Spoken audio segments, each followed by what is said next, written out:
Vision d'aujourd'hui et de demain. Ce que je vois d'aujourd'hui me conduit vers demain. Je vois aujourd'hui les habitants de la Terre invités à rester à l'intérieur de chez eux, à l'intérieur d'eux-mêmes. Je vois les habitants de la Terre invités à porter des masques et à prendre des gants, comme ils le font le plus souvent dans leurs relations familiales, professionnelles, amicales, sociales. Je vois les habitants de la Terre regarder, incrédules et impuissants, l'économie jusque-là au centre de la société, s'effriter chaque jour davantage.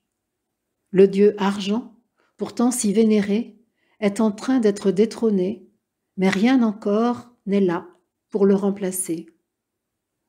Je vois des rêves qui trottent dans la conscience, des pensées qui galopent pour s'extraire de l'instant présent et imaginer un avenir encore et toujours humain. Le divin pour l'instant est encore interdit, proscrit, banni. Je vois le poison espoir s'installer, espoir du retour au connu, aux repères d'antan. Même s'ils furent souffrants, les antidépresseurs sont encore un gage de faux bonheur. Je vois les dirigeants de ce monde pris dans les raies qu'ils ont eux-mêmes tissés, éberlués de leur toute-puissance déjouée, sidérés du piège dans lequel ils se sentent confinés. Mais quelle est cette force qui a saisi la planète entière, qui a répandu sur la Terre l'épidémie de la peur, qui a réussi ce qu'aucun dictateur n'aurait jamais osé décréter? Quelle est cette puissance qui a posé une couronne au-dessus de la tête de chaque personne pour qu'un jour elle soit reine? D'où vient ce vent qui apporte le chant à peine perceptible de la nécessité du changement? La force des habitudes, l'emprise des certitudes étayées par une science où règne l'arrogance d'une matière vue sans conscience, les prisons mentales de l'amnésie générale de notre véritable nature, nient cette sublime force qui influence chacun de nous aujourd'hui, rejettent cette puissance qui mène tous les humains à la souveraineté et à la vraie fraternité. Le chant de la nécessité du changement profond est étouffé, le courant du retour à comme avant cherche à s'imposer. L'arsenal des bonnes résolutions du temps qui s'achève est vite résumé. Un peu plus d'écologie et moins d'économie, une dose d'humanisme pour contrer froideur et sauvagerie, mais finalement ne sauver que les apparences, un gros paquet de transhumanisme pour verrouiller le pouvoir matérialiste de l'homme sur la vie, le dragon mondialiste dans le collimateur pour ne plus s'y laisser prendre. Rien de nouveau sous le soleil, on prend les mêmes ingrédients et la recette se perpétue et l'espèce humaine se tue. Si je regarde aujourd'hui ce que nous, ensemble, nous avons déjà construit, en écoutant les inspirations de notre je suis, je vois les habitants de la Terre se souvenir qu'ils sont esprits, êtres divins de source unique, manifestés dans la diversité des formes et des personnalités. Je vois des êtres humains qui savent spontanément que leur propre substance est identique à celle du voisin et qu'à ce titre, ils sont frères ou sœurs, car la dualité tout à coup les a quittés. Je vois des êtres toujours humains, mais d'un aspect bien différent de ce qu'ils connaissaient d'eux avant. Leur organisme est transparent, leur structure est cristal, leur chair est lumière, et tout leur corps est en perpétuel mouvement, lemniscate, nourrissant la fleur de vie de leur squelette inédit. Je vois des humains accueillants et rayonnants, ne travaillant qu'à être, sans nul besoin d'effort, nourris par la conscience de l'esprit infini, régénérés en permanence de la divine présence.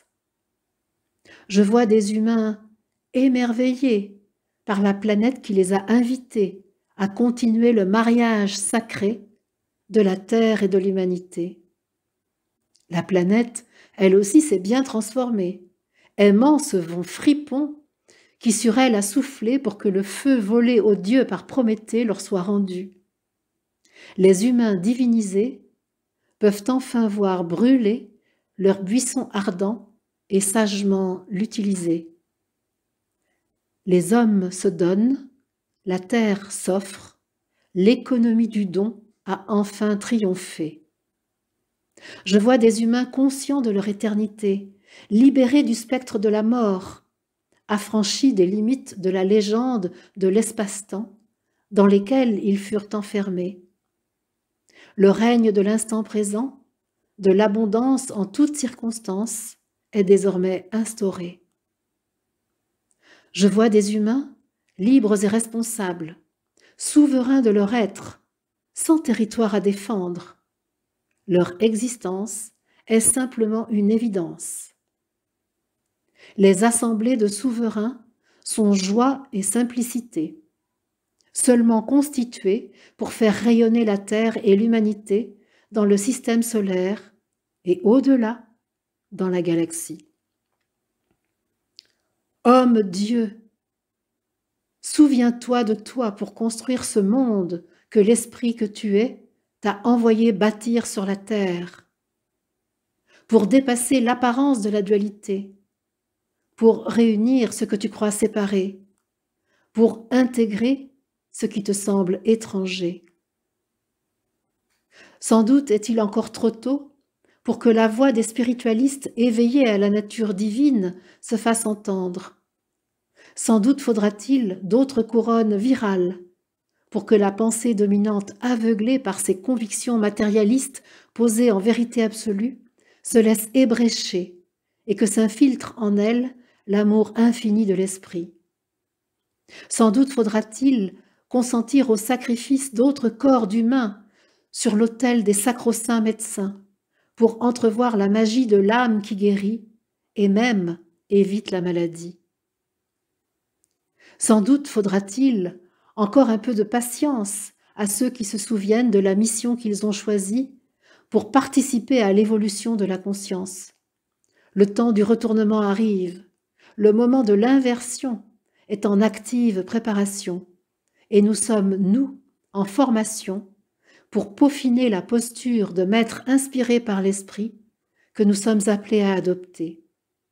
Nous avons encore de vieilles hardes à déposer sur l'ancienne terre pour nous acheminer, nus et sereins, vers le monde de demain. Le monde de demain est entre les mains de tous les humains. Le monde de demain est déjà là, présent dans notre fréquence juste au-dessus de celle qui nous enferme dans les limites de l'espace-temps de la densité, devenue seule réalité. Chacun de nous peut ouvrir son œil de l'intérieur et y découvrir la terre promise depuis la nuit des temps, la cité de la paix à la fois céleste et terrestre. Le Christ est bien vivant dans notre sang, dans notre fraternité. Tout comme lui, oints par l'Éternel, nous sommes, tout comme lui, le Fils de l'homme, nous sommes.